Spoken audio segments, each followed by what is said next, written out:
Well, hey friends and neighbors, this is Chuck out at Sheraton Park Farms. Welcome back to the farm. The summer fever has broken. It is cool here in the mountains of western North Carolina.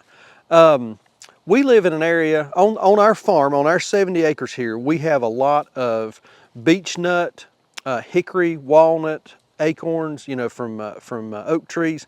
A lot of mass that falls, and that is prime area for white-tailed deer. We've got a lot of deer around here. We've seen a bunch on the property. I've picked up a bunch of sheds where the bucks have dropped their horns.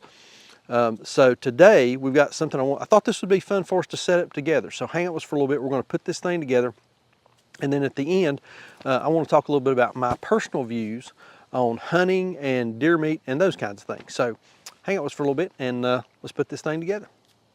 All right. So the other day I picked up one of these Moultrie deer feeders, standard, and it's got a timer that dispenses the corn.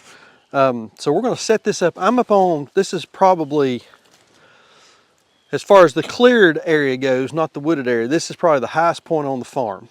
So I think we're going to set this up here. The cattle have just come across here.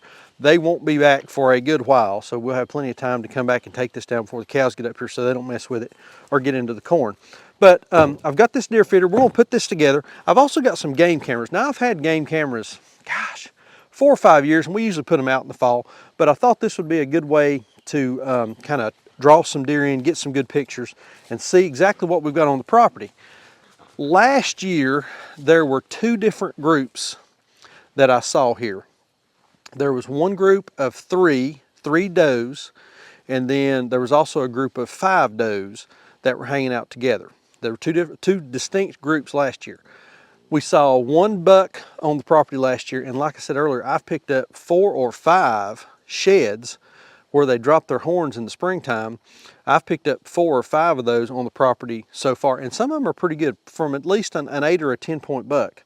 So let's get this thing out. Let's put it together out here. I think this is going to be a good spot, nice and high. We'll be dispensing the corn out, and I think they should feel pretty safe up here. We're in a clearing right next to the woods. I've seen evidence of them being in this area, so I think this will work out pretty good. Let's put this thing together.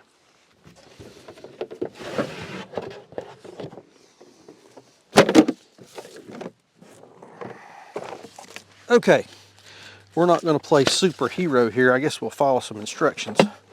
So we need to put the bottom piece of the hopper, which is this, upside down on the ground, and we're going to stuff the angled leg brackets in there.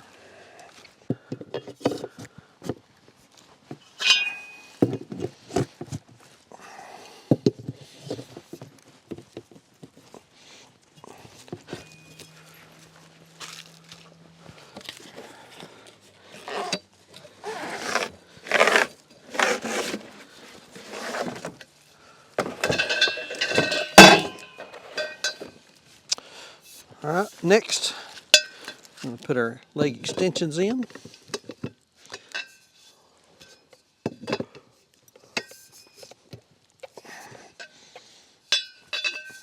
Maybe.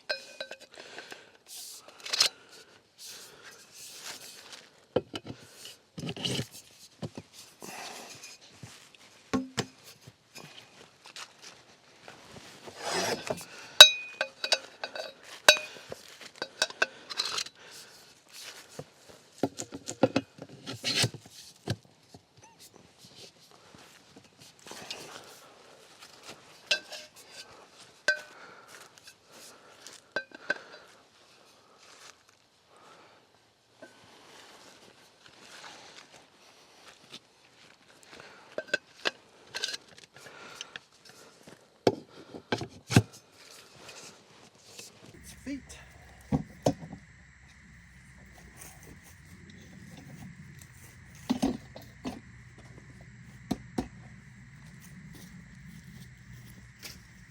And the top. We'll line up our holes. I think.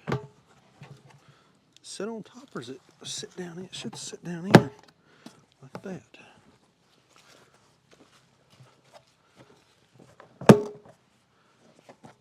Like I said, I've been wanting to get one of these for a couple of years and just never pulled the trigger on one. And I've had cameras for a few years, and it's always fun to put those out and just see what livestock you're gonna capture on camera.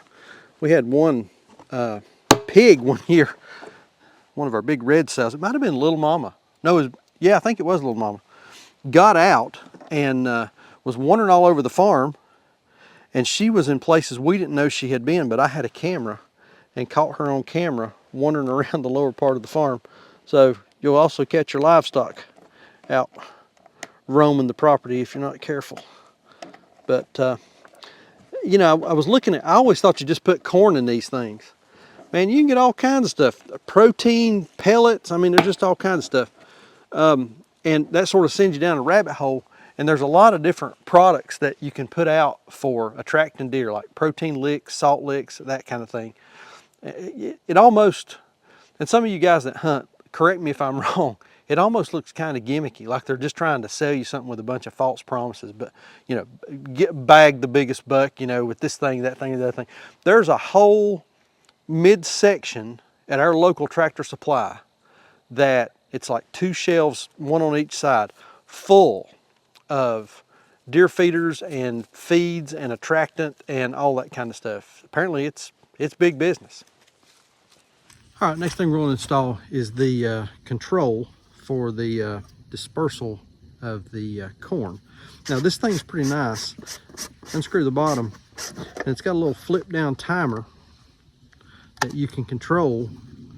You can program 4 different, I think it's 4 different feed times and the amount of feed that will be dispensed whenever the little motor comes on and causes the thing to spin the corn out. So nice system. It's just got basically a little hook and then a twist. So it's kind of a cam lock kind of system. So it also takes 4 AA batteries. Let's put the batteries in there and we'll put this thing on the bottom of the feeder. This is pretty simple. And actually the nice thing is the instructions are printed on the inside of the lid. So if you're out here working on it, trying to do something with it, wanting to change your times around, you can adjust it using the instructions that are on top of the lid. So we've set this for twice a day. It'll fire off at 7 o'clock in the morning and then again at 5 o'clock in the afternoon. And we've set it for a 6-time run second. And according to the instructions here, that will put us out about a pound of corn at a time. So that should be, that should work out pretty good. Also, this has got a neat system for setting up some game cameras on it. I'll show you how that works here in just a second. But we've also got some trees. I've got 3 cameras. We'll put those up here and just kind of see what we get. So let's put this back together. All right, the way this works, you got a little nub right here, groove, and then like I said, it works kind of like a cam lock. It just slides up there, you spin it, pops right into place. Ready to go. All right, another nice feature that this has is the handles on the lid. This is the top that goes on it, have holes for these 1/4 by 20 by 1 screws that come with the feeder. So they basically go up through the handle, and then a lot of your game cameras have a female threaded adapter on the bottom so that you can mount them on something like this or a tripod even if you want to do that. So thread the screw up there, and then we're just going to mount the camera to the bottom of this thing.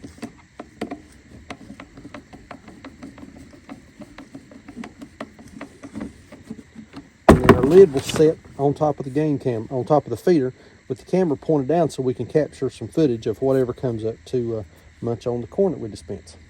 And this will hold 3, so you can put 3 cameras on this. I've got 3. I'll probably put 2 on here, and then we'll put 1 on a tree that's over here just to the side. So that's how that works. Nice.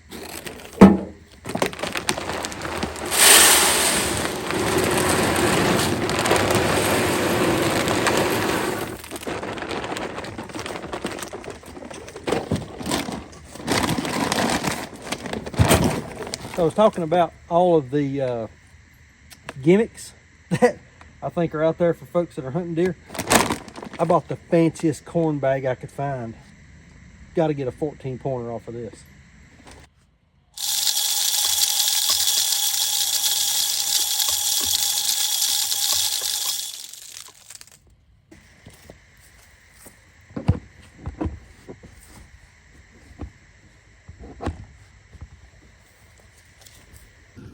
All right, there we go. Nice unit. I like this. Easily put together. I like the fact that it's got the dispenser with the timer on it. A lot of them you can buy that have got just the gravity feeders. But I like this with that timer. You can get these on Amazon. If you were looking for a deer feeder, I think this is a good choice. I think this will work out really nice. The instructions say not to put more than 200 pounds of corn in there. I got 150 pounds in. That's all it would hold. There was a little bit of room left at the top, but not enough for another 50-pound bag. So 150 pounds of corn, I think, will be plenty for this. So what do I think about hunting and hunters and venison? So first off, I'm not a hunter. I've been a number of times, and quite frankly, I just don't care for it. I'm not a fan of getting up at the butt crack of dawn and going out and freezing to death. And I know, before y'all start saying, I know some of y'all spend a lot of money on some of those blinds with heaters and refrigerators and outlets and just kind of these cushy hunting condos. And if you've done it, fine. I think you're taking the sport out of it if you're going out and doing that. So, but I'm just not a hunter. I just not a fan. I think hunters are important. I think hunting is important. There's been a deer explosion in our area lately with some health problems, chronic wasting disease, and some of that kind of stuff.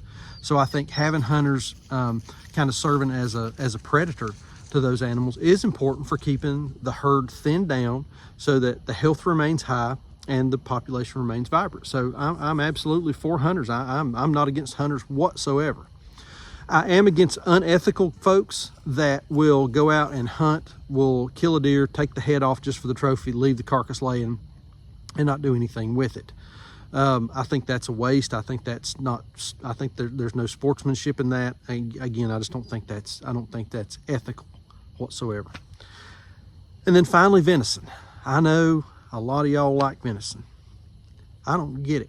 I don't like it. The only venison that I like, Sandra will make a corned venison, kind of like a corned beef. She's done that a couple times in the past, and that's pretty good. That's okay. A little bit of deer jerky, that's all right too. I've had some guys that have given me deer jerky over the years, and that's okay, that's all right. But I used to work with a bunch of guys that would hunt. They would go on big hunts. I mean, they would, go 5 states over for 2 weeks. They would save up all their vacation and go and hunt for 2 weeks. And then they would come back to work, and I was working 24-hour shifts because I was working EMS. And they would put that stuff in the crock pot, and they would put all kinds of seasoning and tenderizer and all that kind of stuff in it. And then at night we would eat that for supper, and they would be sitting around the table talking about, man, this is so good, it's so good. No, it wasn't. It was awful. It was tough. I mean, it just wasn't any good. So, but if you're a hunter and you're local, I've got some pig fat that I'll see that you can mix in with that stuff. And get you a little bit of grease because it's so lean. I don't care for it.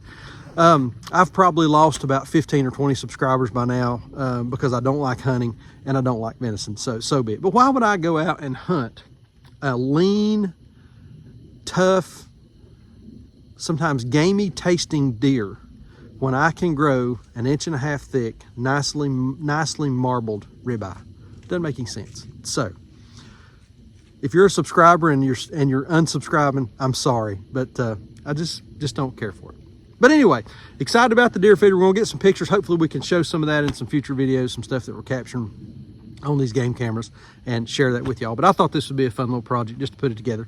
Super simple. Again, this Moultrie standard feeder. I'll post a link in the description down below. I think it's a nice feeder. I think if you're looking for something, it'll work out great for you. So, like we always say, please keep us in your prayers. May God bless you and your families. And we'll see you on the next video. Thanks.